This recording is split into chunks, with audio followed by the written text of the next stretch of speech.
minute lockdown orders were issued, most of the parents panicked. What would our children do all day, especially if they could not go out to play? Schools closed, summer camps got cancelled, no office to escape, all the time stuck at home, which was something to worry about. This stressful time also helped us to explore what kind of parents we are becoming.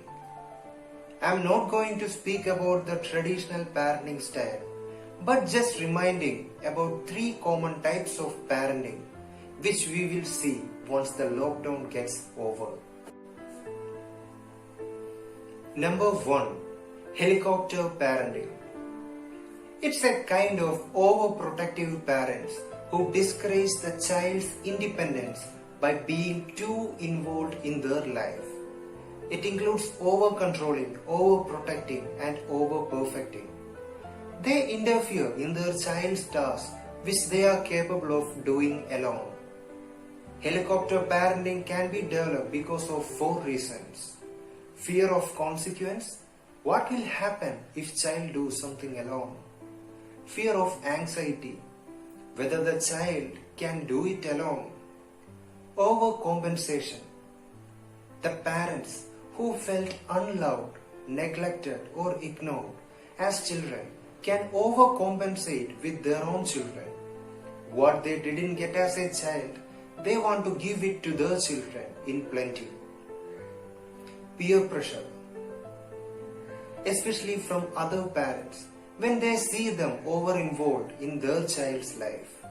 The main effects of such parenting is decreased confidence and self-esteem in children, underdeveloped coping skills and life skills, easily gets disappointed for failures, less competent in dealing with life stress and increased anxiety. How to avoid such situation? Let children struggle. Allow them to be disappointed. Help them to work through failure. Let your child do the task what they are physically and mentally capable of doing. Take one step back from solving their problems.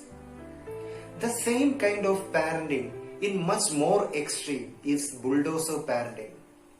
They directly interfere to remove the obstacles and challenges from their child's life. These parentings may produce child to achieve very well in academics, but they suffer and struggle in social and independent life skills. Number 2. Jellyfish parenting. It's a parenting style that lacks rules and structure. They often prioritize love and connection over boundaries, consequence and follow-through. They have trouble enforcing the rules. They fluctuate according to the requests and demands of children. Actually, the children control the decisions there. Why is it so? Because they care too much about what the children think of them. They used to be hesitant to discipline because they think that their kids won't like them. In such case, what the children might have thought about their parents, from their view, the no will become yes very soon. They can do anything because there will always be a second chance. They know that they have control over the parents and they love when they see parents begging them to do things. They know that they will or you can eventually do things for them if they don't do. They don't bother listening to your angry voice. Sometimes they wonder if you care enough for their safety. They will get what they want without much effort. Jellyfish parents love their kids and care about their feelings, but fail to develop a discipline in their life which will affect them throughout their life. Number 3. Dolphin parenting. Dolphin parent is the balance of these 2 extremes. Just like the body of dolphin, they are firm yet flexible. They have rules and expectations, but also value creativity and independence. They use guiding and role modeling to raise their kids. They are not overprotective but supportive. They might not be strict but are firm. They help and allow children to learn and grow positively. They do not over-instruct but keep it balanced. They set strict rules for children but are flexible in exceptional cases. Make sure that the child has confidence in you. They should not fear coming to you thinking that you will scold him. If he commit a mistake, be firm and punish him, but first support him in the time of crisis. If he lands up in a fix, make sure that he knows what wrong he did, but assure him first that you support him and would get him out of situation. Be adaptive.